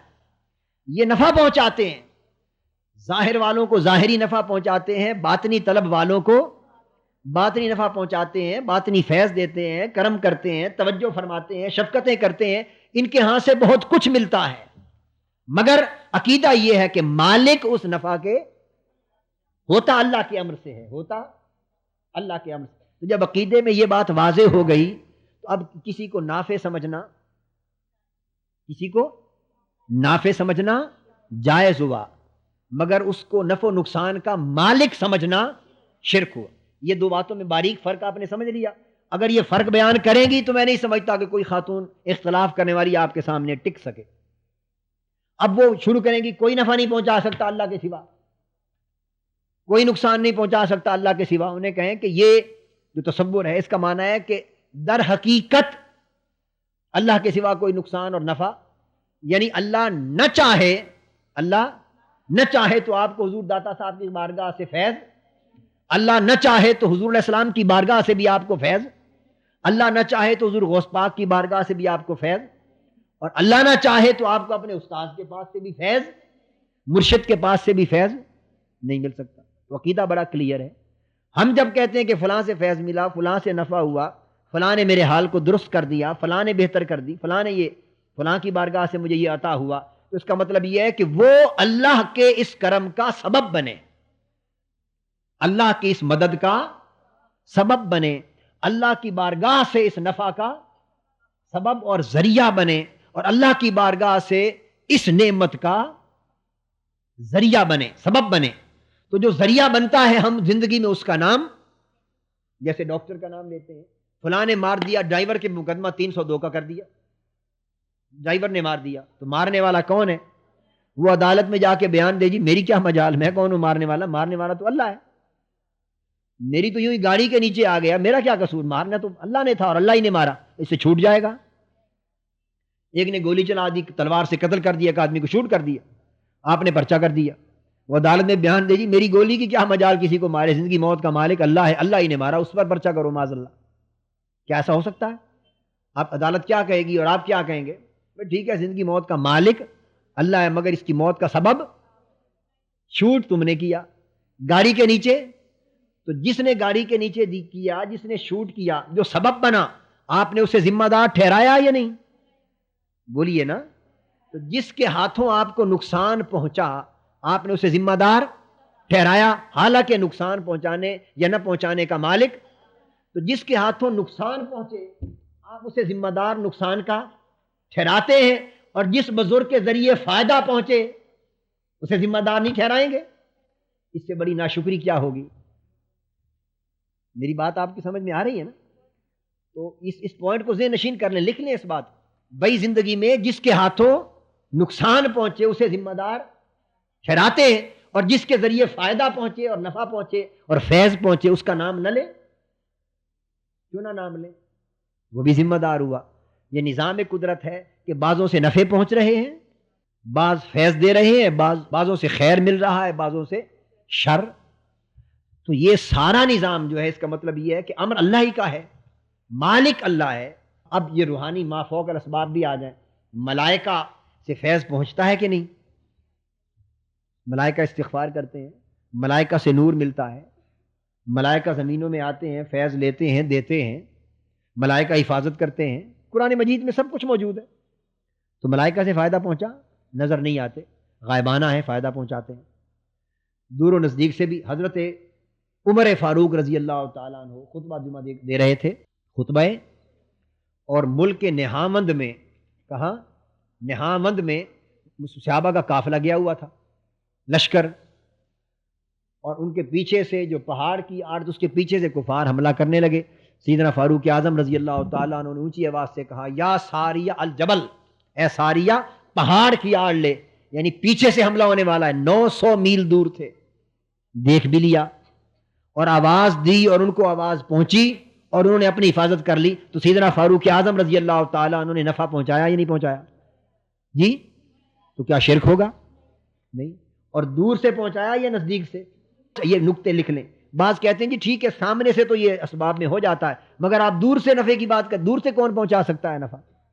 یہ کہتے ہیں نا، آپ کہتے ہیں جی ڈاکٹر سے علاج کروا، یہ تو اسباب کی باتیں ہیں، عالم اسباب کی باتیں ہوتا رہتا ہے، مگر دور سے غائبانہ نفع پہنچا دینا یہ کیسے ممکن ہے؟ یہ اعتراض ہوتا ہے نا، اس کا جواب دے رہا ہوں۔ تو سیدنا فاروق اعظم رضی اللہ تعالیٰ عنہ نے دور سے فائدہ پہنچایا یا سامنے سے؟ تو جائز ہوا یا شرک ہوا؟ مگر اس میں اب عقیدہ کیا ہوا؟ عقیدہ یہ ہے کہ اللہ نہ چاہتا تو فائدہ نہ پہنچتا، آپ کی آواز بھی نہ پہنچتی اور ان کو رہنمائی بھی نہ ملتی، ہوتا اللہ کے چاہنے سے ہے مگر کرتا اللہ کا۔ تو جو بندہ کرتا ہے جس کے ذریعے نفع پہنچتا ہے دور سے بھی اور ظاہری بھی اور باطنی بھی، اس کا نام لیا جاتا ہے، بس یہی عقیدہ، اس میں شرک نہیں ہے۔ ایک سوال یہ ہوا کہ جن کی وفات ہو گئی پھر ان وفات کے بعد کیسے ممکن ہے؟ اس پر بھی لکھ لیں ایک بات۔ چلو یہ بھی مشکات شریف میں حدیث ہے، صحابہ کرام کا دور تھا، قحط پڑ گیا مدینہ پاک میں بہت بڑی مدت گزر گئی اور بارش نہ ہوئی، بڑا شدید قحط پڑا، تو صحابہ کرام مل کر حضرت ام المومنین عائشہ صدیقہ رضی اللہ تعالی عنہا کی خدمت میں آئے اور آ کے شکایت کی، عرض کیا کہ بہت بڑا قحط ہے، بارش ہو نہیں رہی، فصلیں جل گئیں، لوگ مر گئے، جانور مر رہے ہیں، بڑی خشکی، ہر طرف تباہی ہے، کچھ کریں، بتائیں کیا کریں؟ حضور علیہ الصلوۃ والسلام کا وصال ہو چکا تھا، یہ آپ کے وصال کے بعد کی بات ہے۔ انہوں نے فرمایا کہ جاؤ حضور علیہ الصلوۃ والسلام کی قبر انور پر، آپ کے مزار اقدس پر جاؤ اور آپ کی مزار شریف کے اوپر جو حجرے کی چھت ہے نا، کمرے کی چھت، اس میں ایسا سوراخ کر دو، ایسا کہ حضور علیہ السلام کے مزار اقدس اور آسمان کے درمیان کوئی پردہ نہ رہے۔ یہ بھی فرما سکتی تھی کہ مسجد میں جاؤ اور جا کے اللہ کے حضور نماز پڑھو، سجدہ کرو اور دعا مانگو، مگر کیا کہا؟ حضور علیہ السلام کے مزار پاک پر جاؤ اور وہاں جا کر سوراخ کرو اور پردہ نہ رہے، پھر دیکھو کیا ہوتا ہے۔ تو حضور علیہ السلام کے مزار سے فیض ملا نا، تو صحابہ کرام گئے، انہوں نے چھت میں سوراخ کیا، حدیث پاک میں آتا ہے کہ بس سوراخ کرنے کی دیر تھی، ایسی موسلادھار بارش ہوئی کہ پھر کبھی ہوئی نہیں تھی ایسی، اسی لمحے تو قبر انور کے فیض سے پھر بارش ہوئی۔ یہ سمجھ میں آ گئی نا بات؟ تو بعد از وفات مزار پر جانا اور حصول فیض کرنا، حصول برکت کرنا، اس سے توسل کرنا اور اس سے برکت حاصل کرنا بھی سنت سے ثابت۔ اب آ جائیے تیسری چیز، میں توحید الوہیت کی بات کر رہا تھا۔ جس طرح میں نے بتایا نا، صحت، بیماری اور نفع نقصان کا مالک اللہ کو سمجھا جائے، یہ توحید ہے۔ اور اگر مالک کسی اور کو نہ سمجھیں مگر یہ عقیدہ ہو کہ فلاں سے نفع پہنچتا ہے، فلاں سے، مثلا یہ عقیدہ رکھے کہ فلاں بزرگ کی بے ادبی کی اور نقصان ہو گیا، فلاں بزرگ کی بے ادبی کی، اور تو اس میں کوئی شرک نہیں ہوگا، چونکہ ان کو آپ نے نقصان کا مالک نہیں سمجھا بلکہ بے ادبی کی وجہ سے سمجھا کہ جو بے ادبی کی اللہ کو ناپسند آیا، میرا عمل اللہ کی طرف سے نقصان ہوگا۔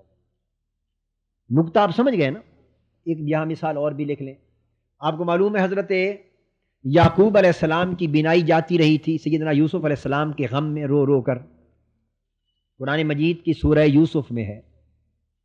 پھر جب آپ کے صاحبزادے اور آپ کے بیٹے آپ کے پاس گئے، سیدنا یوسف علیہ السلام کو پتہ چلا تو انہوں نے کیا کیا؟ اس کو لکھیں، فرمایا اذهبوا بقمیصی ھذا فالقوه علی وجہ ابی یأت بصیرا، میرا قمیض لے جائیں اور اسے میرے باپ کی آنکھوں پر ڈالیں، ان کی بینائی لوٹ آئے گی۔ تو یوسف علیہ السلام چاہتے تو ہاتھ اٹھا کر دعا نہیں فرما سکتے تھے اللہ سے؟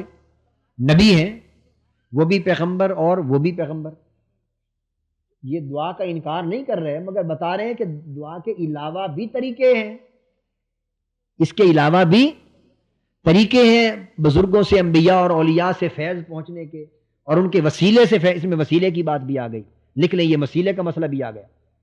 تو اللہ سے براہ راست دعا بھی کر سکتے ہیں اللہ میرے والد کی بینائی لوٹا دے. یعقوب علیہ السلام خود بھی دعا کر سکتے تھے، مگر حضرت یوسف علیہ السلام نے کیا کیا؟ اپنا قمیض اتار کے دیا، فرمایا یہ لے جاؤ میرے والد کی آنکھوں پر رکھو، بینائی لوٹ آئے گی. فلما ان جاء البشیر القاہ علی وجہہ فرتد بصیرا. تو جب وہ آئے پیغام لے کر، انہوں نے اپنا قمیض، ان کا قمیض ان کی آنکھوں پر رکھا اور ان کی بینائی، بولیے، بینائی لوٹ آئی. یہ سورہ یوسف کا واقعہ. انہیں اب اس کے اوپر اس سے بڑی دلیل اور کیا ہے کہ اپنا قمیض دیا، اس سے نفع پہنچا یا نہ پہنچا؟ اور وہ جو قمیض بھیجا یہ توسل ہوا یا نہ ہوا؟ وسیلہ. توسل کسے کہتے ہیں؟ اللہ کی بارگاہ سے کسی چیز کے طلب کرنے کا وسیلہ. تو بینائی دینے والا کون ہے؟ وہی جو لینے والا اللہ ہے. نہ یوسف علیہ السلام بینائی دینے والے اور نہ ان کا قمیض بینائی دینے والا. بینائی دینا کس کا کام؟ مگر بینائی ملی کیسے؟ حضرت یوسف علیہ السلام کے قمیض کے وسیلے سے. اس سے بڑی قرآن مجید کی دلیل اور کیا ہو سکتی؟ یہ لکھ لیں. ہاتھ اٹھا کر دعا بھی نہیں ہے، خالی قمیض دیا اور فرمایا جا کے آنکھوں پہ رکھ لو، بینائی لوٹ آئے گی. اور یہ بھی جملہ نہیں بولا کہ اللہ بینائی لوٹا دے گا، یہ بھی لکھ لیں. لفظ یوں بھی نہیں فرمائے کہ قمیض میری والد کی آنکھوں پہ رکھنا، انشاءاللہ اللہ تعالیٰ بینائی کو لوٹا دے گا. یوں بھی تو فرما سکتے تھے، مگر یوں بھی نہیں فرمایا. حالانکہ ہے اسی طرح بات، بینائی اللہ ہی نے دی، مگر باوجود اس کے بڑی دو ٹوک بات کی. میرا قمیض لے جاؤ، آنکھوں پر رکھنا، بینائی آ جائے گی. اور قمیض آنکھوں پہ رکھا، فرتدہ بصیرہ، بینائی لوٹ آئی. دوسری جگہ بھی نہیں فرمایا کہ اللہ نے بینائی دے دی، بلکہ فرمایا قمیض آنکھوں پہ رکھا اور بینائی، وہ بینائی والے ہو گئے، بینائی لوٹ آئی. تو دونوں جگہ پر آپ نے دیکھا کہ براہ راست قمیض کا وسیلہ ہے اور بینائی کے لوٹنے میں صرف قمیض ہی کا ذکر ہے، صرف قمیض. تو پوچھئے کہ جب اللہ کا نبی اپنے قمیض کو وسیلہ بنا رہا ہے والد ماجد اور والد گرامی کی بینائی کے لیے، اور قمیض کے وسیلے سے بینائی لوٹی، تو انبیاء اور اولیاء اور ان کی روحیں وہ مزار میں ہوں یا مزار سے باہر ہوں، تو اولیاء اور انبیاء اور بزرگان دین خود وسیلہ کیوں نہیں ہو سکتے؟ اب بات آپ سمجھ گئے نا بات. تو صرف عقیدہ یہ کہ ہم اس وسیلے کو مالک نہیں سمجھتے، وسیلے کو مالک ہم سبب سمجھتے ہیں، اور اللہ پاک نے برکتیں رکھی، تو چونکہ اللہ نے رکھی ہے اس لیے ہم ان کے وسیلے سے مانگتے. تو ساتھ وسیلے کی بات بھی میں نے ضمناً ڈال دی. تو تیسری بات میں عرض کر رہا تھا، جیسے نفع نقصان اور صحت بیماری کا مالک اللہ، مگر نفع نقصان دینے والے بندے بھی ہیں. تیسرا نقطہ اسی طرح ہدایت کا مالک اللہ ہے. یہ توحید ہے، توحید الوہیت. ہدایت کا مالک اللہ ہے، ہدایت پر قدرت اللہ کی ہے. ہدایت دینا یا نہ دینا کس کا کام ہے؟ یہ اللہ کے ہاتھ میں ہے. یہ انبیاء یا اولیاء ہدایت دینے نہ دینے کے مالک، بلکہ کیا ہوتے ہیں؟ ہدایت کا باعث ہوتے ہیں. انہی کے ذریعے ہدایت ملتی اور انہی سے ہدایت ملتی ہے، انہی سے ہدایت ملتی ہے.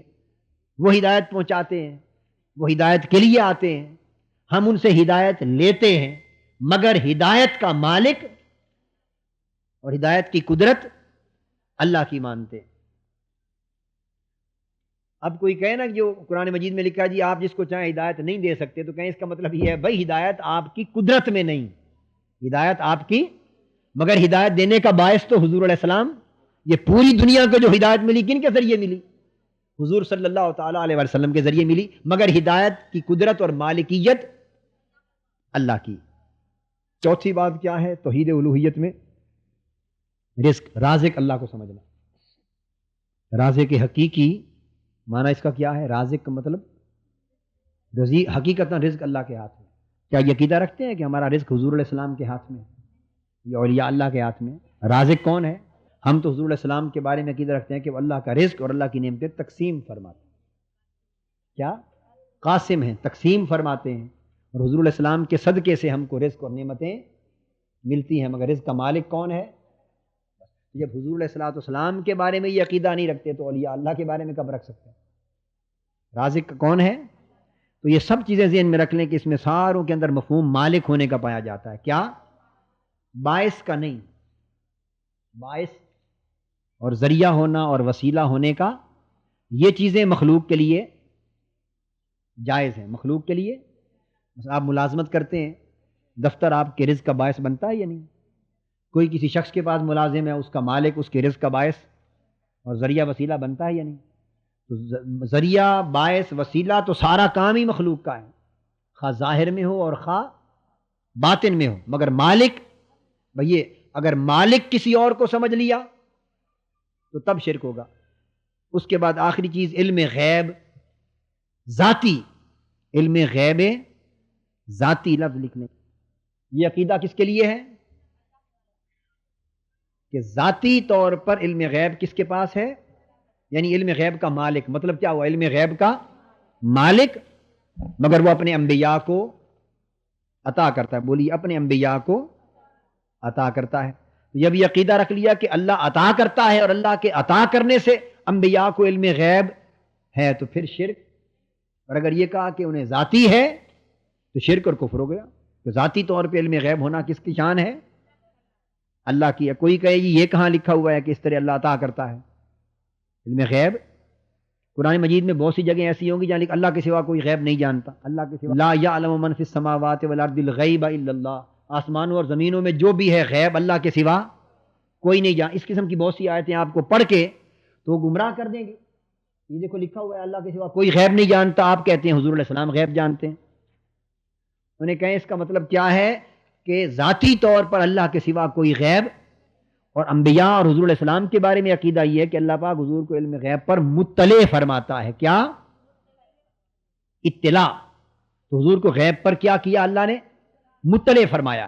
ہم عالم الغیب اللہ کے سوا کسی اور کو نہیں مانتے، مگر حضور علیہ السلام کے بارے میں عقیدہ کیا رکھتے ہیں؟ مطلع علی الغیب.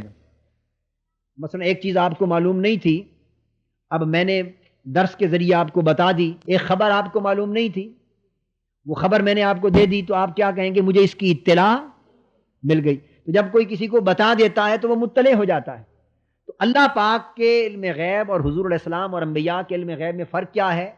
اللہ کا علم غیب کسی کے بتائے سے، یہ لکھ لیں، یہ نکتے ہیں، کسی کے بتائے سے نہیں ہے کہ اللہ کو کسی نے بتایا ہے، نہ، اللہ خود عالم الغیب ہے.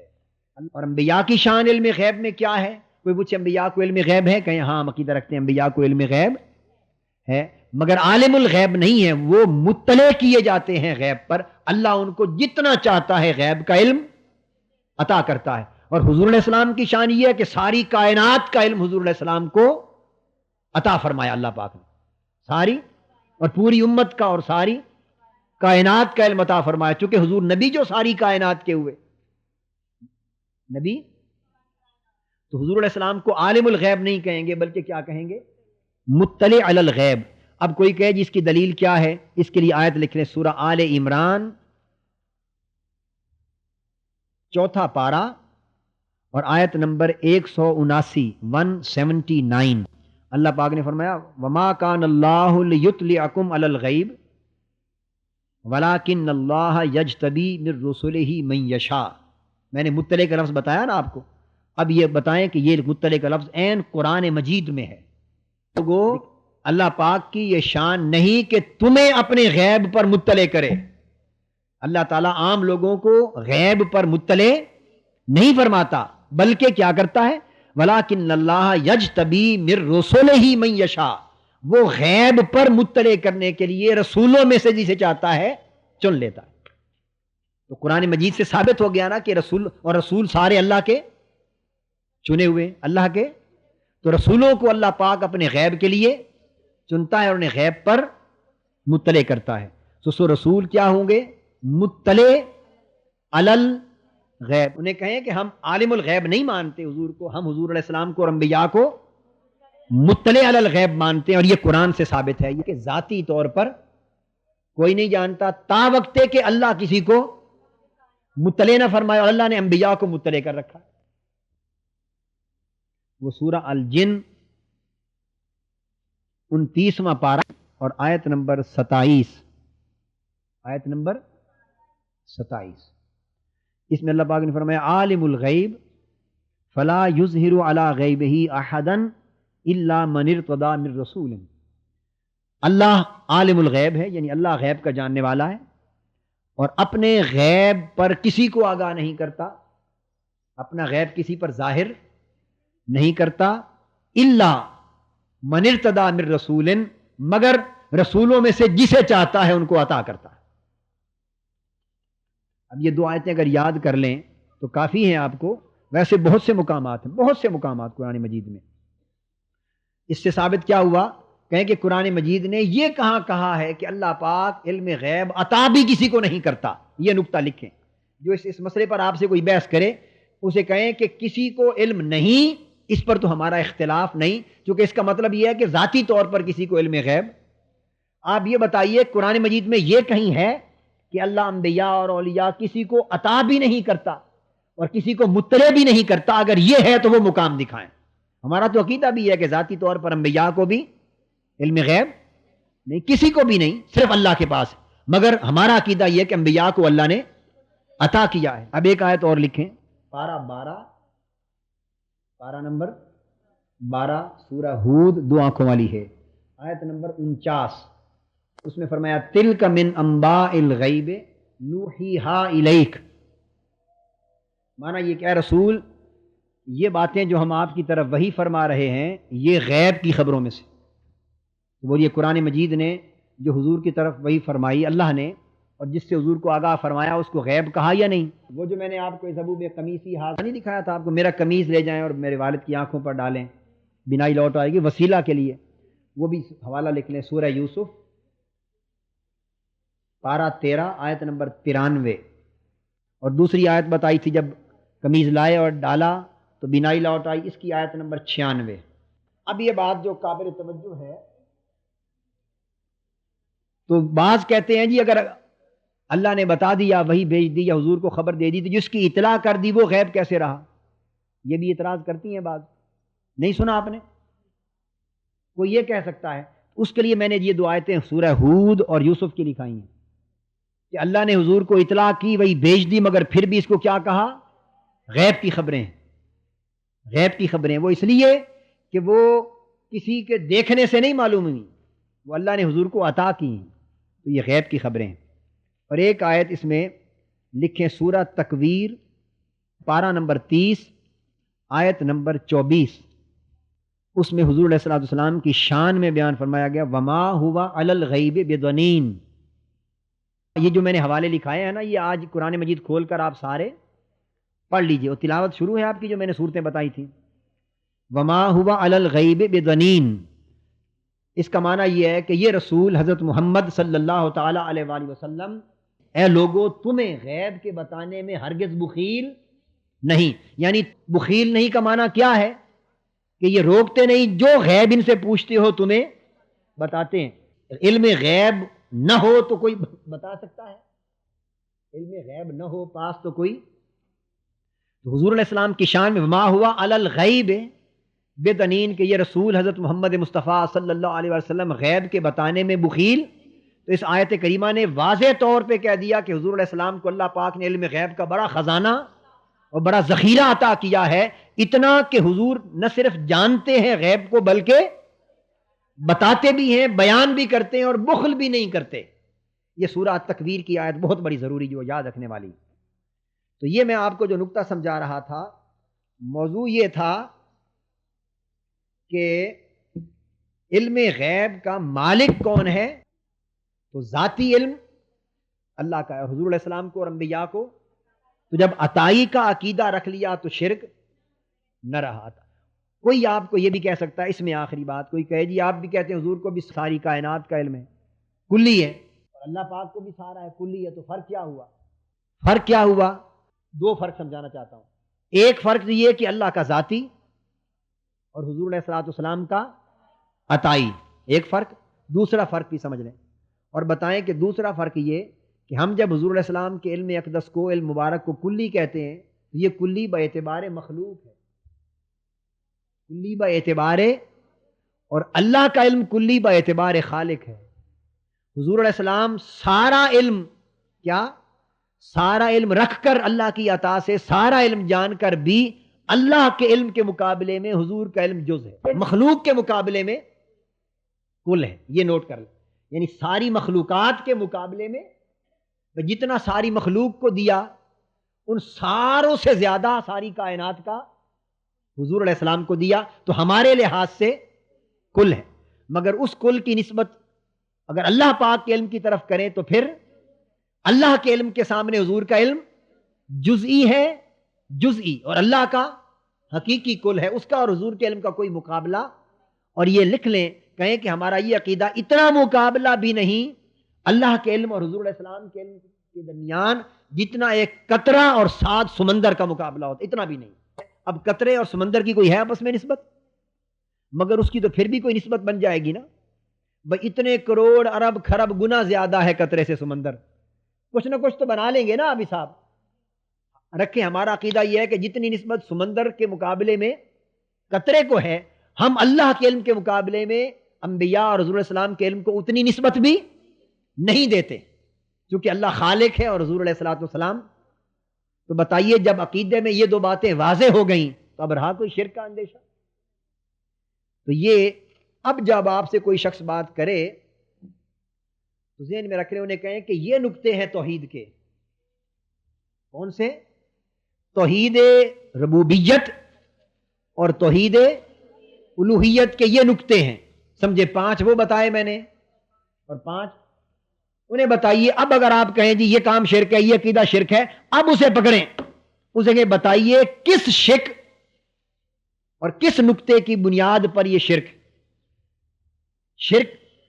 توحید کی تو یہ بنیادیں اور یہ چیزیں اللہ کے غیر کے لیے ثابت کرنا شرک ہے.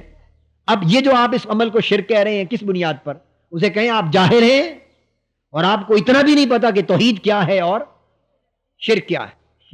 2 باتیں اور آپ کو سمجھاؤں اسی شرک کے حوالے سے جو بڑا پریشان کرتے ہیں عام طور پہ لوگوں کو. ایک وہ کہتے ہیں، دیکھیے جی آپ کہتے ہیں کہ ہم وسیلہ مانتے ہیں اس لیے شرک نہیں. وہ کہتے ہیں مکہ کے مشرک اور جو کافر تھے وہ بھی بتوں کو وسیلہ مانتے تھے. یہ کہتے ہیں کہ نہیں؟ اعتراض کبھی سنا؟ وہ بھی وسیلہ مانتے تھے کہ ہم ان کی عبادت اس لیے کرتے ہیں تاکہ ہمیں یہ اللہ کے قریب کر دیں.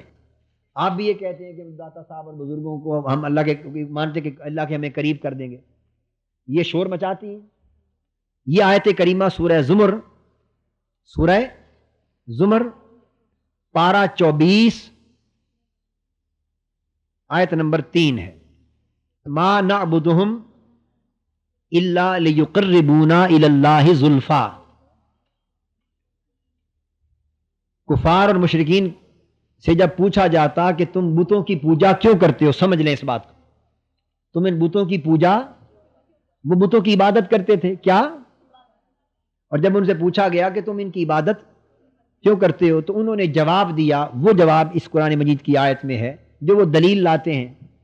وہ کہتے ہیں ما نعبدہم الا لیقربونا الی اللہ زلفا، کہ ہم ان کی عبادت صرف اس لیے کرتے ہیں تاکہ یہ ہمیں اللہ کے قریب کر دے. وسیلہ آ گیا نا، تاکہ اللہ کے، ہم ان کی عبادت اس لیے کرتے ہیں تاکہ یہ ہمیں اللہ کے. اب اس پر اعتراض یہ کیا جائے گا آپ کو اور کیا جاتا ہے کہ دیکھیے وہ بھی بتوں کو کہتے تھے کہ اللہ کے قریب کرتے ہیں، آپ بھی کہتے ہیں کہ داتا صاحب ہمیں اس لیے جاتے ہیں اللہ کے قریب کر دیں گے، حضور غوث پاک اور بزرگ. ان پر اعتراض ہوا کہ ان بتوں کی عبادت کیوں کرتے ہو، یہ ناجائز ہے. انہوں نے اپنی عبادت کو جائز ثابت کرنے کے لیے دلیل دی کہ اس لیے عبادت کرتے ہیں کہ اللہ کے، تو ان کا شرک اللہ کے قریب کرنے کی نیت نہیں تھی، بلکہ شرک کیا تھا؟ بتوں کی عبادت کرنا. یہ لفظ لکھ لیں، ما نعبدہم، یہ لفظ ہے ہم ان کی عبادت اس لیے کرتے ہیں الا لیقربونا، ما نعبدہم الا لیقربونا الی اللہ زلفا. وہ تو اپنی عبادت کو جسٹیفائی کر رہے ہیں کہ ہم عبادت سچ کرتے ہیں، درست کرتے ہیں، بتوں کی صحیح کرتے ہیں. کیوں؟ اس لیے کرتے ہیں کہ یہ ہمیں اللہ کے قریب کر دیں گے. تو آپ کہیے کہ ظالم لوگوں، وہ بتوں کی عبادت کرتے تھے، پوجا، اور عبادت کرتے ہوئے نیت یہ رکھتے تھے کہ اللہ کے قریب کر دیں گے. ہم کس کی عبادت کرتے ہیں؟ ہم داتا صاحب کی زیارت کرنے جاتے ہیں، عبادت کرتے ہیں. ہم حضور داتا صاحب کی عبادت اگر کوئی شخص کرے ہم اس کو کافر مانتے ہیں. جو حضور داتا صاحب کی عبادت کی نیت کرے ہم اسے، حتیٰ کہ حضور علیہ الصلوۃ والسلام کی جو عبادت کا ہے کہ میں اپنے نبی کی عبادت کرتا ہوں، ہم اس کو کافر مانتے. وہ بتوں کی عبادت کرتے تھے اور وسیلے کا عقیدہ رکھتے تھے. ہم اللہ کے سوا کسی اور کی عبادت جائز ہی نہیں سمجھتے.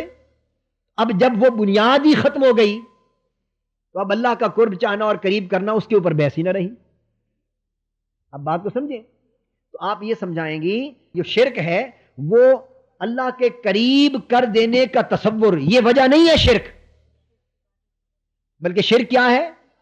جو ان کا اپنا عمل تھا عبادت کرنا، شرک وہ ہے. اللہ پاک نے فرمایا بے شک تمہاری نیت اچھی ہو، بلکہ اس میں تو دلیل ہے، بے شک تمہاری نیت یہ ہو کہ اللہ کے قریب کر دیں گے، مگر کر جو عبادت رہے ہو غیر کی بتوں کی، یہی شرک ہے، ہم قبول نہیں کرتے. اور اگر عبادت غیر کی نہ کی جائے اور خالی قرب کا عقیدہ رکھا جائے تو پوچھئے وہ کہاں ہے منع؟ وہ اور اس کے لیے پوچھئے اللہ پاک نے فرمایا یا ایھا الذین آمنوا اتقوا اللہ وابتغوا الیہ الوسیلۃ، اے ایمان والو اللہ سے ڈرو اور اللہ تک وسیلہ تلاش کرو. اللہ تک پہنچنے کا، قرآن مجید نے کہا اللہ تک پہنچنے کا وسیلہ تلاش کرو، تو اللہ نے تو وسیلہ کا حکم دیا ہے.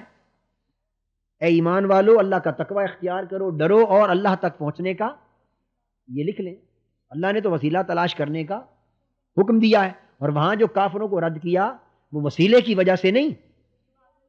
ما نعبدہم، یہ لفظ یاد رکھ لیں کہ اسے پڑھیں، آیت نکالو، جو یہ بات کرے اسے کہیں قرآن لاؤ. طریقہ آپ کو سمجھاتا ہوں نا، گرفت کرنے کا بھی، زبانی کلامی بات نہیں کرتے. جو یہ کرے اسے کہیں آیت قرآن مجید کی نکالو ادھر، اول تو یہی صفایا ہو جائے گا اس کا، نہ اس کو آیت ملنی نہ آگے بات کی جرت کرنی. میں آپ کو طریقہ سمجھا رہا ہوں ڈیل کرنے کا. جو بڑی محدث اور مفسر بنے نا اور فتوے شرک کے لگائے اسے کہیں خبردار زبانی بات نہیں ہوگی، لائیے قرآن، آیت نکالو. وہ یہ آیت نکالے گی، جب یہ آیت نکالے آپ پکڑ لیں، انہیں کہیں کہ یہ اتنا بڑا ظلم قرآن کے ساتھ. بات ہو رہی ہے کہ ہم بتوں کی عبادت اس لیے کرتے ہیں کہ قریب کر دیں، رد عبادت کا ہو رہا ہے، اور آپ بیان کر رہی ہیں، ٹھوپ رہی ہیں حضور داتا صاحب کی زیارت کرنے پر، حضور غوث پاک کی زیارت کرنے پر، اولیاء اللہ کی زیارت کرنے پر. اس کا اور اس کی کیا مناسبت؟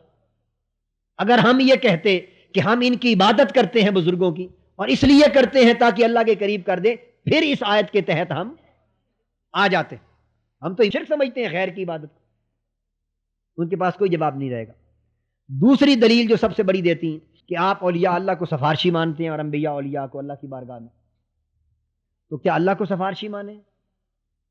اگر اللہ کو سفارشی مانے تو اللہ کس کی بارگاہ میں جا کے ہماری سفارش فرمائیں گے؟ تو ہے اللہ سے بڑا، تو شرک کیسے ہوا؟ سفارشی بڑا ہوتا ہے یا جس کو سفارش کی جا رہی ہے وہ بڑا ہوتا ہے؟ تو کیا اللہ سفارشی ہو سکتا ہے؟ بھئی اللہ کے بندے انبیاء اولیاء سفارشی ہونا انہی کی شان ہے، سفارش تو اللہ کی بارگاہ میں کی جانے والی. یہ شرک کیسے ہو گیا؟ اب جو چیزیں میں نے آپ کو بتائیں اس کی دعوت حکمت یہ ہے کہ ہر جگہ موقع محل دیکھ کر ان کو بیان کریں. ہر جگہ جس چیز کی ضرورت ہو اسی پر زیادہ زور دیں، اس کو بیان کریں. اللہ تعالیٰ خیر و برکت دے. وما علینا الا البلاغ.